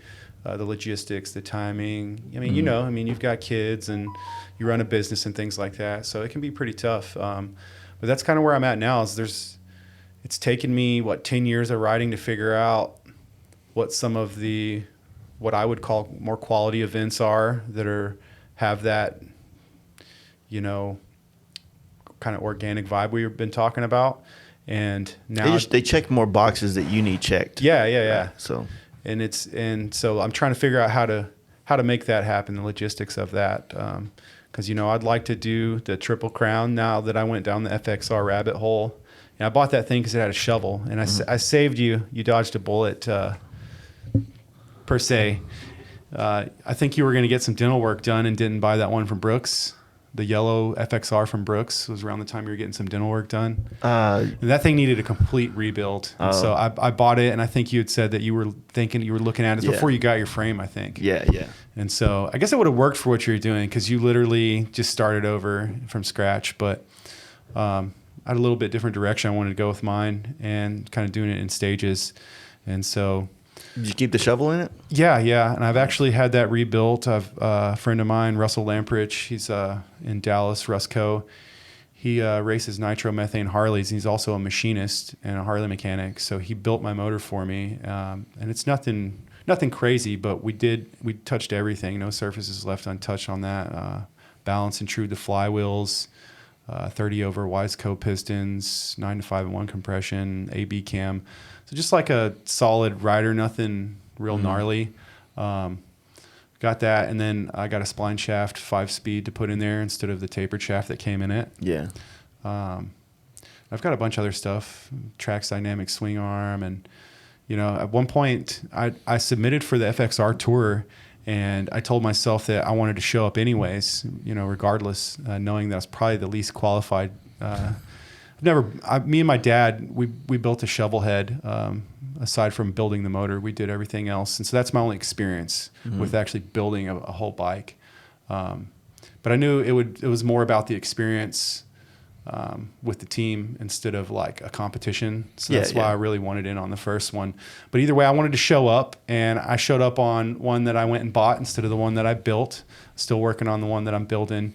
But that one I hit a brick wall financially. I was throwing everything I could at that thing to try to show up. And I bit off a lot more than I could chew. But, I've got the Moto Gadget wiring block for it, the Trax Dynamic swing arm. I had some fairing bungs machined and welded on there. Nice. I had 2 transmissions built for it. Now I decided I want a different transmission. So, I've been swinging away at that one. But it's kind of on hold for right now. Got a lot of things I'm trying to figure out. I'm growing into taking over the Fort Worth swap meet coming up. I'll be taking that over next year completely. Right now, I'm in a partnership with Red Roberts, who's been doing events since 1980. So kind of juggling everything, figuring out what I have time for. So on the swap meet stuff, because I'm actually looking forward to it. It's next weekend. Yep. So if people are hearing this, it'll be this weekend. Right. 16th and 17th. 16th and 17th. So I remember the guy that I know that used to run that thing was Foot. Okay, he did the Arlington. Okay, the one right Arlington Ballroom. Yeah. And that was actually before I started getting into the space and the event stuff. Was it still the same kind of organization that puts it on, or? No, that was a different guy. It's just another promoter guy. I don't think he's around anymore. No, he passed away years ago, yeah. But yeah, Red Roberts he ran a magazine in 1980 and through the 80s called Texas Scooter Times. Okay, yeah. And he did the Temple Party Drags down in Temple, and he sold those races to Howie that used to work for Law Tigers in Houston and some of his partners. There's a couple people that own that event, and they're doing well with that. And this is the last event. The swap meet is the last event that Red hasn't got rid of, and he basically uses that to at 74 years old, rebuild his double shovel head nitromethane drag bike that he still races at 74. Damn. So, it's a completely different person than Foot, but I always heard that was a really good one in Arlington, and I considered maybe looking up the venue or looking in that area to see if maybe we can bring something back to that area. Yeah, I mean, it used to be typically the first weekend after New Year's, if not New Year's Day. And it was indoor. They kind of had a little bit of a bike show kind of aspect, but indoor, I think it was like, we're talking 10, 15 years ago, it was like $10 a person to get in, $100 vendors, typical swap meet stuff, but wouldn't say it was the biggest. I would say that they used to do one in Dallas, like, that was pretty wild. Kind of almost like a flea market, kind of like on the south side area. I don't remember what it was called. Like, wasn't there a venue down there like Will Rogers or some shit? Or that's Fort Worth, yeah. Wasn't there one in Reunion back in the day? There probably was, but this one, it was more like an old, not Longhorn Ballroom, but further down that road, Industrial Boulevard or whatever they call it now, Okay. That was, I did that a few times because I got in with Foot a little bit originally, and then he started inviting me to each one. And I was like, well, fuck, $100, I can go promote my custom paint work. Like, Yeah. I'll do that 100%. Even if I'm not selling anything specifically, $100 get in front of people before social media was what it is now. That was a no brainer. You know what I mean? So, cause I'd go to rallies, I'd do rot rally and it'd be $1,200-$1,300, or, you know, there's other rallies that go on around Dallas Fort Worth that are more for people to be naked in. Yeah. Than actual motorcycling events. And I found that out after doing a few of them. Yeah. Like, I'm trying to sell paint jobs. This dude's dick's out. I did a promotion like that one time where I didn't realize that I thought it was more of a biker rally, and it was like, I guess more half and half, like adult rally and biker rally. And it was cool. I went to Louisiana or whatever, and we rode across the stage and did a keg stand. But other than that, it was a lot, to deal with. It always reminds me of the that Harold and Kumar part where they stumble on that dude's house and he's like, "Oh, whatever you need. You want to fuck my wife?" You know? Oh yeah. That's crazy. It's wild, man. It's I don't know. I've seen like I said, 20 years into this stuff, and when I got into the motorcycle game, it was right in the middle of it with working not for but under Fairless and whatnot with Other Side Customs, and you know, we were just at everything, you know, from Rot Rally to, you know, Lone Star. When they first kicked off Lone Star, we were kind of in that. And it's just wild, man, to see how these different generations, how they take events, and they kind of, the events will kind of cater to that generation that it kind of started on. Like right now, if I think about the camp out, and let's just say it was to last for 50 years, right? Right. Which it's definitely not. But let's just say it lasts for 20 years. And so we're going on year 7. I think we're always going to, because of me promoting it or me being a part of it or it being connected to our brand, it's always going to kind of connect with the audience that we have, which I'm sure the audience that we have is going to continue to grow with us. Like, the age of it. Like, when I'm 55 years old, I don't know how I'm going to connect with a 20-year-old market. You know what I mean? Right. I'm sure that I'll have to be mindful to figure out how to. Yeah. But you know what I mean? So you kind of age with your, you know, the events age with their participants, if you will. Yeah, that's true. You'll figure out something as you get into it when that time comes around. Yeah. Figure out where the market's at. Well, I was going to say, look at Sturgis, because, I mean, that's been going on for so long, but young people go all the time. So the unique thing about Sturgis above all the other events, and Daytona is probably the same way, and I think Laconia is this way, is there's not necessarily a rally per se. It's not like you pay to get into this gate. It's the whole city. It's an idea of an event that you go to and you make it yours. Yeah. You know what I mean? As opposed to Rot Rally was always like, there's the gate, get your wristband, now here you are. Or Lone Star, or whatever the case may be. Lone Star is a little bit different, but still there's a pay to entry kind of vibe going on. Yeah. So that's like, Sturgis is an idea. And it's funny because when I was talking to Lichter, we had him on the podcast earlier, and just, I don't know if it was on the podcast or before when we were talking. He said in the 70s when he was going, Sturgis was a camp out that had a few bars and a couple little mom and pop bike shows. Right. And that's what it was for 50 something years before the money came into Sturgis. So in the 80s, the commercialization of motorcycling kind of took a next step, and then it went even harder through the 90s and into the early 2000s when all the big money started coming into motorcycles. Yep. And then it incentivized places like the Buffalo Chip and Full Throttle and all these other places to pop up. So he said that, and I love this, and this is kind of one of the things that's taking me back to like what I want the camp out to be. He goes, it was just a place that you went and then you did your own thing there. Yeah. There was no itinerary. There was no, it wasn't a schedule of events the way that things have become. Yeah. And what I kind of took from that is like, well, when you create a schedule of events for people at an event that they're supposed to make their own, then they wait till it's time for them to do the thing that's on the plan. Yeah. As opposed to, hey, well, we're here, tents up. Y'all want to go ride now, or y'all just want to sit here and drink, or you want to, what do you want to do? Waiting for the experience to come to them instead of like living the experience and making it happen. Like, you got to be immersed in it, you know? And so that's why I feel like when you go to Sturgis, like you can make your entire trip to Sturgis the itinerary of, well, this show's on Sunday, and then we're going to ride Spearfish, and we're going to do this, and this. And that's, I think, that the way to go for the first couple of times till you get the lay of the land. Yeah. And then you kind of just, you know what, today I just feel like doing this Yeah. or that or not this or whatever. Like there's been times like I haven't ridden Iron Mountain or Needles in like the last 3 years. Really? Yeah. I enjoy doing that when I go. I enjoy it too, but I just haven't found myself on that side of Sturgis. Yeah. You know? I'd like to go because I've been with my dad. You know, he's a baby boomer. He likes to hit the bed early. I think it's like 9 o'clock. He's like, I'm going to go to bed, like for real. I'm like, it's Sturgis. Like, Yeah. Like you've been here 8 or 9 times. Like take me around somewhere. Let's go look. I don't want to go by myself, you know? Yeah. So I think next time I go, I want to go with some people that are around my age and go catch people around town and see what's going on. Just kind of mingle, enjoy riding around, mobbing with some people. Yeah, Sturgis is one of those deals that it's definitely better. It's good to have someone that has a lay of the land, you know, kind of like where to go, what to do, when to do it, you know. It's a lot easier to navigate because it's like going to Disney World, man. It's like where do you even start? You know what I mean? A lot of stuff to do there, and it's so spread out. That's what's cool about it.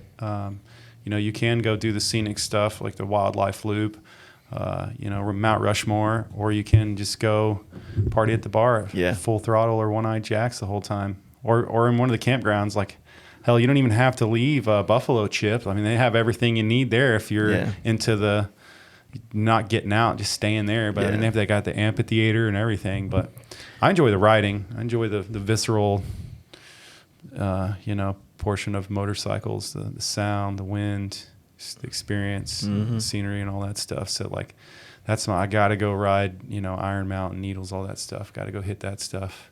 That's like a must. Now, I guess if I was there, you know, with the entourage or going around hitting some different events, bike shows, meeting people, had an opportunity to network with, you know, doing some bigger things than what I would do by myself, then I could put that in the forefront, you know. Yeah. You know the event that I want to host at Sturgis? What's that? People might laugh, but hear me out. It's the one event that really doesn't exist there. A bike night. A bike night? Yeah. Like some feeling, not in Sturgis, but like in the vicinity of Sturgis. Probably like Deadwood or one of those kind of places. Like just a bike night. Just something like the way that we do things here, but there catered to like the community that kind of that is connected with us, right? Right. To where they will have a place to go and finally link up with everybody. Yeah. Because most people stay on campgrounds there in some form or fashion, and you can't just walk into everybody's campground. You have to be camping there. You got to have a wristband, all kinds of shit like that. So if you were to have one place, bar, place, whatever it was, the venue that set it up to create a bike night, it sounds, I know people are probably going to be like, what? That doesn't make sense. Like everywhere's a bike night there. Yeah. But it's not. It's really not. Everywhere is just open to bikes. It's not really like a vibe for this type of bike or this type of scene. And I'm talking about a scene. Yeah, it's just like open, do whatever you want. Like we could literally just create any bike now we want, but it's an event, you know, like if One-Eyed Jacks is selling vendor spaces to people in the front part.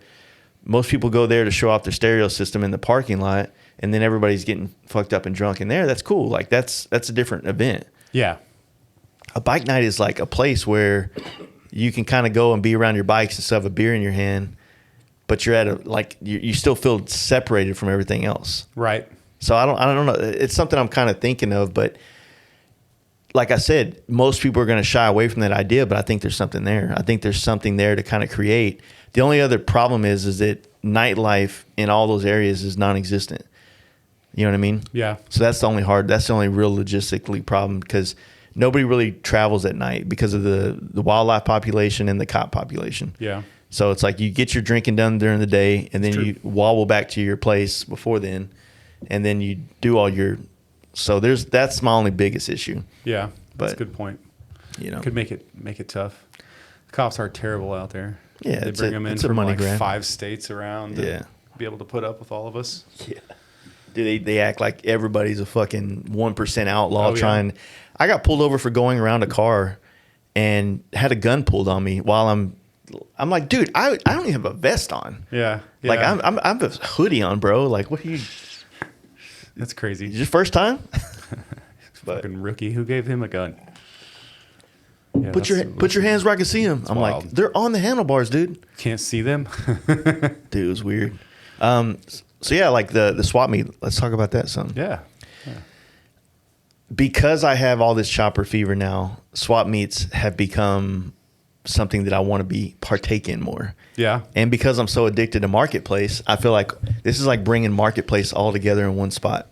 Yeah, and you get to boot the scammers right up front, man. Tire kickers. I mean, you might have some tire kickers that, sit there and ask you how much you'll take for it, and never, you throw out a number and they still never throw out a number back to you. But most of the time you get rid of all the bullshit and you get people looking you in your face that are going to, be a real buyer or have a real genuine question about that and an interest enough to where they got out of their house and drove across town to come out.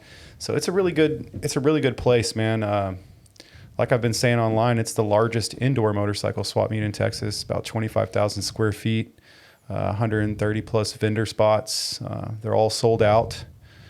You can still call me if you want to get on the vendor list for next year. But yeah, it's a good spot. We have live music there. We've got some beer and food. There's usually people hanging around. I'm going to try to do a little bit of seating this year. We usually just pack the whole place with parts and motorcycles. We like to keep all the space for that. But I would like to have a little bit of seating this year so people can hang out and just kind of shoot the shit and stay around for a little bit, Yeah, the whole idea, my friends FXR Mike and them always told me is like, look, swap meets, you show up at the crack of dawn as soon as the door open. If you're looking to get a deal or get like the good pick, that's when you want to get there. That's right. So I'm trying to make it a point this Saturday coming up to be. Yeah. Well, as a somebody that's going to display and has access, you might be interested in coming up on Friday when they're setting up. Okay. A lot of money moving around that day. A lot of money moving around that day.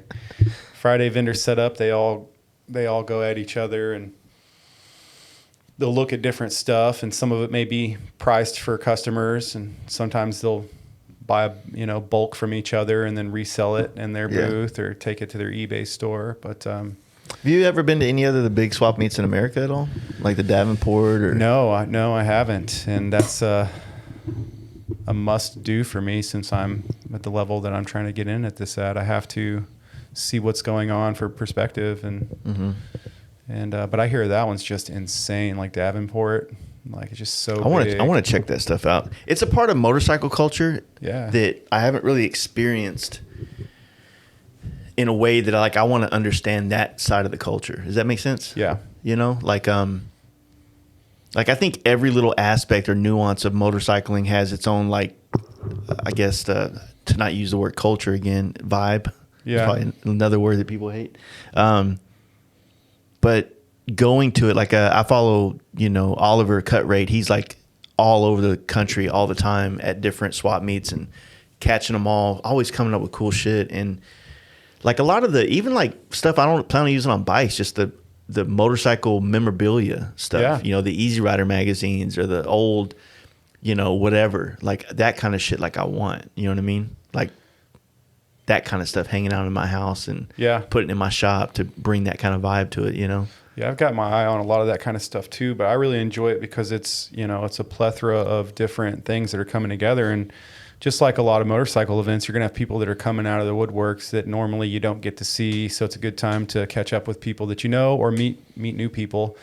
People that are not on social media as well. Yeah, especially those people with swap still meets. alive. Old school, a lot of old school people that still want me to mail them a flyer, a poster for stuff. And so we'll do that too. We mail posters all over. But, when you're doing online stuff, you've got your demographic for that. And then when you want old, flathead 45, knucklehead panhead parts that are in the barn under dust that nobody knows about, you've got to make the face-to-face connection with that old timer at another event or at the bar or out at the gas station when you see him. So it's all about making those connections. And really that's something that I find refreshing about the vintage motorcycle, the vintage Harley crowd is, I feel like I found my home whenever I stumbled into that. Me and my dad rebuilt that 80 wide glide with the shovel head and started paying attention to who had shovel heads around, and then started going to some of the older events. And I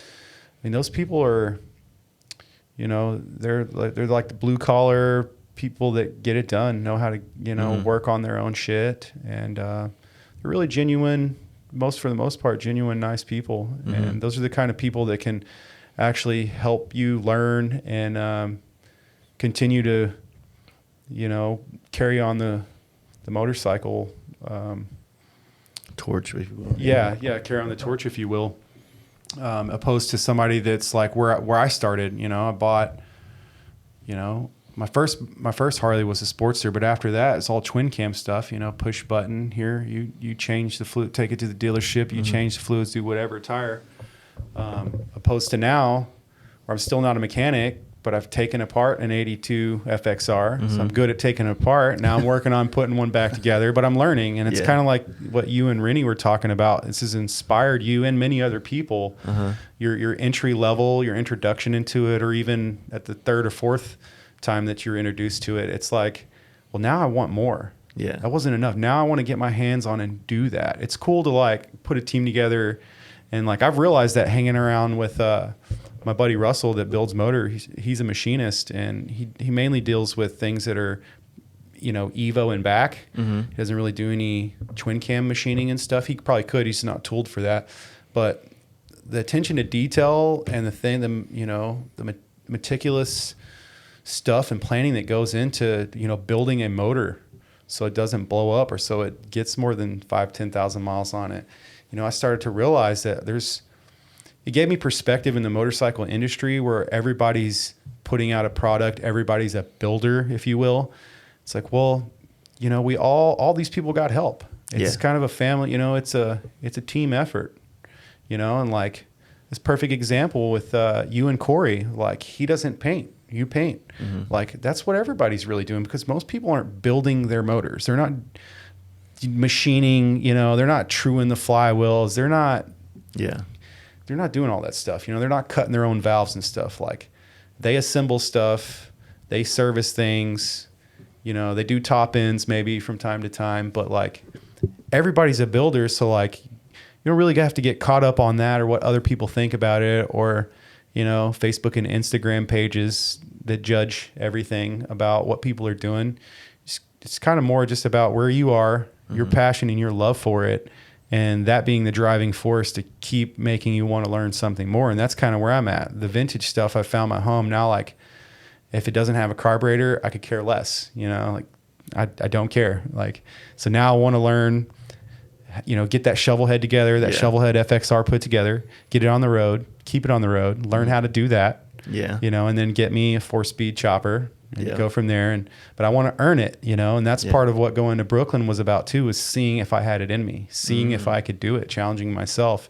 And, that's kind of the evolution of it for me. Is the vintage stuff really challenges you to, want to try to dig deeper and chase your passion, because that's really where most of it all started, was the vintage stuff, man. Like we're doing stuff we're just trying to recreate the same old thing, like you said, everybody's already done it.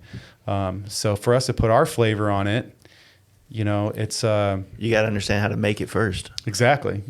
And so that's where I'm at with it. I've been in it. I'm well immersed into, the motorcycle stuff. I'm not going anywhere. And so now, like, that's the next part of it for me, is like figuring out how to keep the machine on the road and it being real, because like that's what it's all about, is the motorcycle. If you can't work on your own bike and keep it on the road, then you're not, so that's where I'm at. I'm trying to figure out how I can be more capable and sharpen myself so I can be able to wrench on these things and not necessarily be a builder. But if it goes somewhere and I can turn promoting and add on to where I can start, TIG welding, exhaust, or, whatever, anything to be in the space. Like that's what I'm trying to figure out how to do, is how I can grow from where I'm at and be more involved in it, because it's something that really speaks to me. And, I don't really see myself going anywhere. So I got to figure out how I can get deeper into it and make it more of my lifestyle so it can make sense. So I can, because a lot of the people in the industry, they do have to shut down to go to these events, but like, it's also, they have to shut down to be at a lot of these events. So, they're relevant, they're seen, they're up to date, and they're part of the industry and the scene. Yeah. So I'm trying to see where it goes from here, but hopefully it won't be just motorcycle events. Hopefully I can take my passion of learning how to wrench on my own old bike and my own shovel head into, being able to, whether it's fabricating some parts or doing something like that, being involved in doing welding and fabbing. I really like the idea of TIG welding aluminum, sheet metal shaping. All that stuff is like visually really appealing to me. So like now at 35 years, almost 36 year olds, I got to figure out somebody that'll give me a shot. Like y'all were saying, there's not a lot of sweeping floors left around. So trying to see how I can get my foot into the door on that kind of space, because I've got the passion, I've got the creativity, and I'm already, in the motorcycle space. So why not see if I can make something with my hands and try to take it to the next level. I'm going to tell you that I don't know how to put it into words, what it was like building that bike. I've been trying, and I wish there was like some special word that when it said it just fucking like glitter popped out of it. It really connected with things that I have never felt customizing a bike. Yeah. And so that's awesome. Saying build, the one thing that we wanted to do throughout the whole process was expose the fact that everybody uses other people to build bikes. Yes. There's very little people, even if someone physically does everything, there's still other people involved to make that happen. Right. And the thing is, it's like this bike for me was about bringing, Matt involved with what he does and other friends of mine. I tried to get other people, even having Moose make a small part of the bike. It's just when all these things are from people that in some form or fashion have helped me become who I am. Right. It's like that's mine. That's a bike, and there's just so much more sentimental value that goes into it. And so it might not be like the sentiment that would go into this 50, this 49 pan was so and so's, and this frame was this, and this is this is a bullet casing that was in my grandfather's leg. Like I don't have that kind of shit on the bike, but right. It's my version of why this matters to me. Yeah. You know what I mean? And being able to do a lot of it and share a lot of the process on YouTube was an awesome feeling. It's like I'm not looking at diving deeper into making stuff because I want to exploit it on YouTube, but at the same time, like that's the thing that like our world has to offer to the motorcycle community. Like that's on I think the last podcast we were talking to a crew from 2147 crew. It's 131 crew, basically what it is. But and I had made a comment to him. I was like, I think that the YouTube community now is the same community that was the chopper builders of the early 2000s. It's just that YouTube has more of an incentivized reason to get into that than building choppers. Yeah. Because in 2004, when everybody and their mom was customizing, there was a lot of money and a lot of attention that came in that. Yeah. Right. You could build a chopper for yourself, and then I think I actually do this. Yeah. And then you take it to a show, you get another dude to ask you to do it. Bam, you're so and so choppers now, right? Yeah, you're right. Builder extraordinaire. Yeah, yeah. And it was just so much attention, and that's what YouTube is now for motorcycle people. Yeah. Is a way to get the most attention, potentially make money, become somewhat famous. It checks all the boxes that building choppers did for someone in 2004. Yeah. But it's like, this is my first bike. This is how I shift gears. This is how you pick up a bike when you drop it. Like it's hard for us, people that have been in motorcycling for a long time, to connect with all of it. Yeah. But it's also, there's still a place for it all, if that makes sense. Yeah. And it's just a weird thing that, how do you get somebody that's making more money, if you will, on showing people how to pick up their bike and pack out for a day trip on a video versus this guy's going to show you how to set up your TIG welder to do a purge system on a exhaust. Exactly. Or bead roll a panel, or my machinist and those guys showing how they make parts. Like all the shit that we all have, these skills that we've acquired through the last 20 plus years or whatever, that we're now trying to show the world on social media and YouTube, but it's the other shit that's more famous and more popular. Right. because nobody really wants to go down the trades the same way that most people would rather just learn how to start a YouTube channel. It's way more easier barrier of entry. Right. You know what I mean? The hardest part is learning how to edit a video and learning how to be in front of a camera. Yeah. Which is definitely difficult, but you know, I like the place I'm in. I have these other skills that I can show the world through YouTube versus if I was to start a YouTube channel now of like what am I going to show? Yeah. I have to show what I know to show, which is going to be whatever the experience is, the new bike or the new this or new that. And to chime in on what you were saying about like wanting to acquire the skills, the knowledge to keep the bike on the road. That's something that I've also been trying to articulate in a way to show people like, okay, why do I want to ride an FXR that could possibly break down on a big trip across the country versus the bagger that's dialed? Right. And I mean, there's no logical reason. Yeah. It's all like a challenge. It's all like something. I don't want everything to be easy. Yeah. But I'm also at a point now where like I can probably take 3 weeks off of work to go do a trip so I can afford the setbacks. Yeah. As opposed to before when I'm scraping by to be off for 9 days. Like I need to shove as much in and I need the bike to work. Right. Like I don't want to fuck this up. You know what I mean? Now you've got the experience to know to plan those extra days for mishaps. But me and Nick were talking about that over in reference to going to Indian Larry's in Brooklyn. It just wouldn't be the same doing it on a newer bike.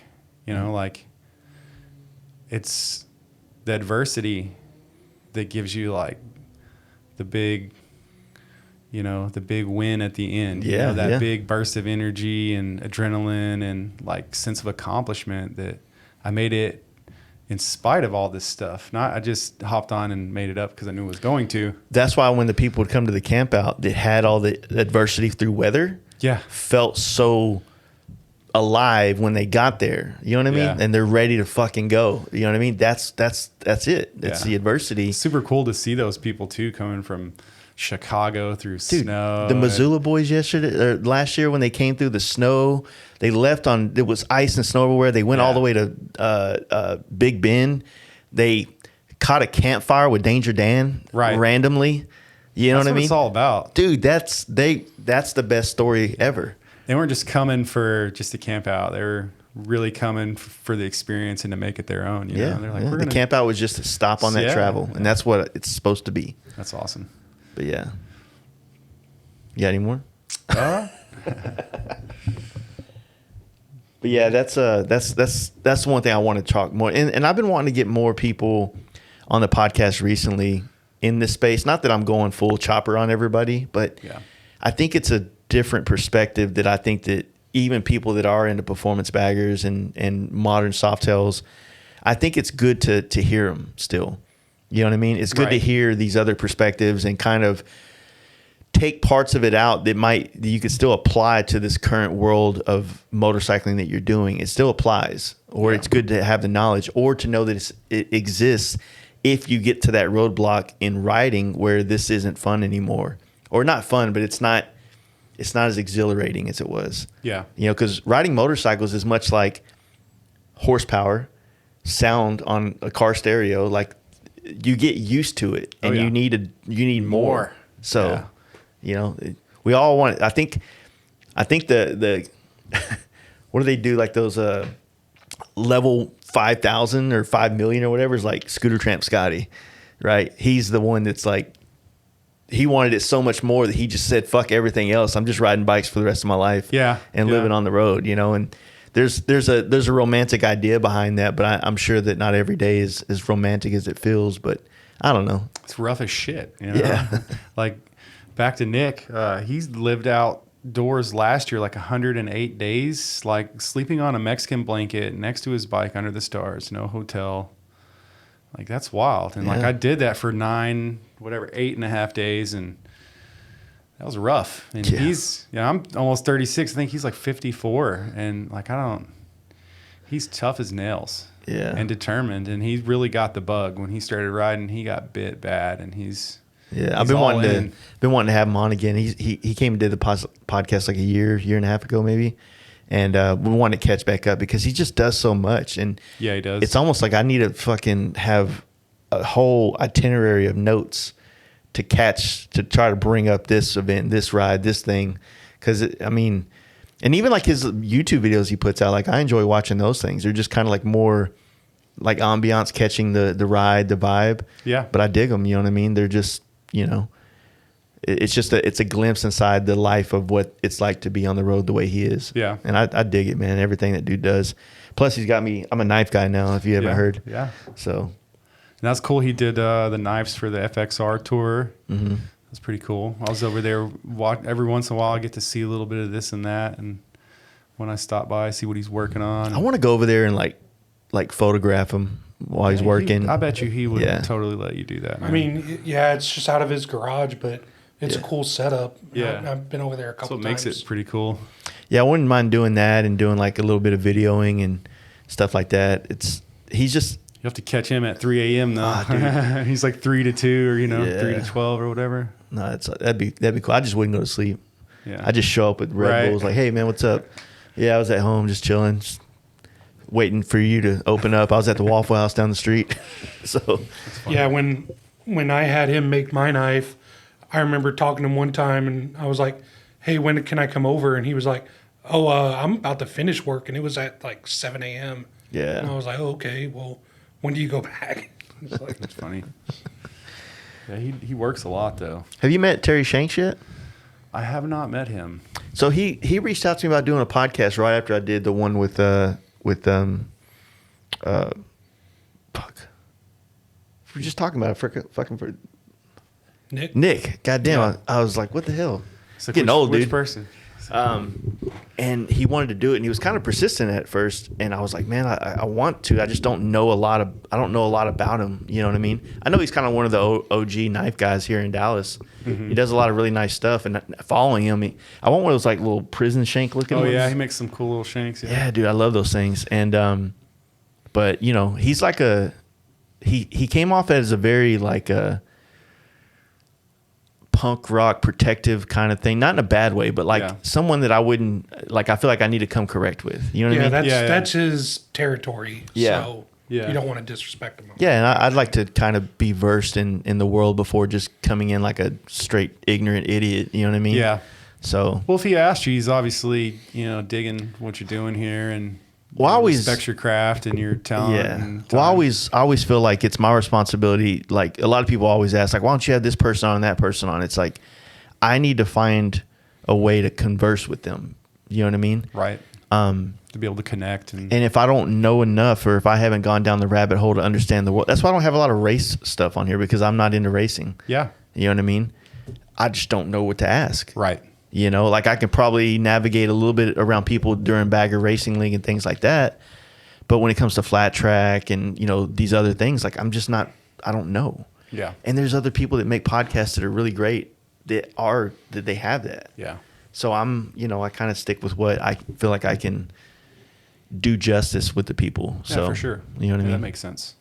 But yeah, no, I don't know. There's so much. I mean, even I imagine like when Nick makes a knife, he's probably having that same feeling that I felt, fucking shittily welding an exhaust system up, It's like, damn, I just made this piece and this piece come together, and now it looks like something completely different. Yeah. Like that's what I want to do. And I think people feel that same way when they paint. Like if they were to custom paint, or, you take this thing that's in a can that's liquid, and now it's just like physical hard surface that looks a different way here. Like it taps into some tribal shit too, but I'm so used to that it doesn't do it for me. Yeah. It's starting to, because of doing the FXRs kind of relit the fire in a lot of those areas that it's been very dimly lit for quite a while. But, dude, I don't know. I'm excited for you to like get into all the different things that are inspiring you to go down them, Yeah, for sure. It's fun. I look forward to that too. And, I'm always surprised with where I find my inspiration or when it comes to. It's never when you're really looking for it, it's kind of just pops up. And a lot of the stuff I have been inspired has been by my peers and some of the things like y'all are doing, working outside of the comfort zone or outside of your normal, doing a build in 8 months or 8 days if you're Rennie, But all that stuff is really cool to see, somebody like him. He's a young guy that's around my age, hadn't been in it but a couple years with his business, and he's already doing some really, really cool things. And he got the bug too with fabricating and bottle welders, practicing, doing stuff. It's like, we probably touched on it in another podcast, but think about it like this. Like, for us learning a craft with eyes on us is kind of hard sometimes, because people are going to say you're not really into it. You're whatever the case, man. You're not real chopper guys, whatever the fuck it is. Yeah. I saw those posters. But the thing is that you're seeing us when we just started. In 5 years, when you've went on to be a jet ski guy or some other gay shit like that, we're still going to be here, and we're going to be 5 years better at the craft because we're actually in love with this. Yeah. You know what I mean? You don't see that because your surface value and making your decisions on who we are based off social media posts. Right. You never hung out with us at a campfire. You don't know the demeanor in which we're carrying ourselves. On a podcast, but most people don't get my nature on a podcast because they I joke a lot, and a lot of things I say is taken out of context. Right, for sure. But especially if you're just you're listening and not watching it, you can't see the expression, or where that statement's coming from. Is it you know what I mean? There's just a lot to it, but I'm excited to see what he builds. What Justin builds in the future. What everybody that was a part of this. Unit 6, Ashley. Mm-hmm. Yeah, I got to meet him in Brooklyn. He's a really cool guy. Yeah. So how everybody kind of evolves from opportunity. Yeah, is what's exciting to me. So I don't know. And that's, afforded to us by, other people in the motorcycle community and industry that, give us a little shine from time to time. We're all helping each other out, whether we realize it or not. Yep. We're all helping or hurting each other, whether we realize it or not. So, well, Steven, I appreciate you coming out here and doing this. It was, like I said, I'm excited about the swap meet, and, sorry it waited till a week before to really realize we should do a podcast to promote this a little bit. But, there's a lot of stuff that you do that I think it was made this a very easy conversation to have. And what really inspired me is I saw a post recently from you about the Brooklyn thing, about riding up there. And I was like, you know what? Yeah, there's a lot of different angles we could play here. So that's what was really the, I guess, the straw that broke the camel's back, if you will. So I was I got to get this guy on here now. Well, I appreciate you having me on. I've wanted to be on here for a while, and I've kind of come to the realization that, when the time is right, when I had enough to talk about, when I had enough experience, enough substance, when I'd done enough, had enough notches on my belt. And Brooklyn definitely helped that. The last 7 years of doing events and stuff have helped that. So I really appreciate the opportunity and look forward to coming on again. Well, cool, man. I appreciate everything. Yeah. I truly hope you guys enjoyed this episode with Steve. I want to thank him for coming out. And now in hindsight, we actually hung out all day, damn near to 1 o'clock in the morning. I had a great time kicking it with him and just getting to understand him and know him better. And the dude's got a great heart, and he loves this culture. And I couldn't be more proud to know the dude and know that he's going to bring a lot to the table for us motorcyclists in the future, if he's not already. Please check him out, and don't forget to check out our sponsors. A lot of great opportunities to get stuff for you, your motorcycle, and your well-being. I don't know if that's true or not, but it sounded good. Check it all out in the description below. There's lots of offer codes to help you save some money.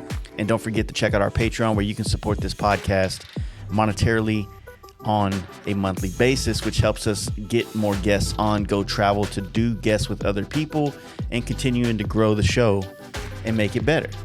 I appreciate everything. And as we wrap up this year, it's been a great year, and there's a lot more coming still. And there's a lot more stuff going to be happening next year. And I just need to shut up and see you guys on the next one. Peace.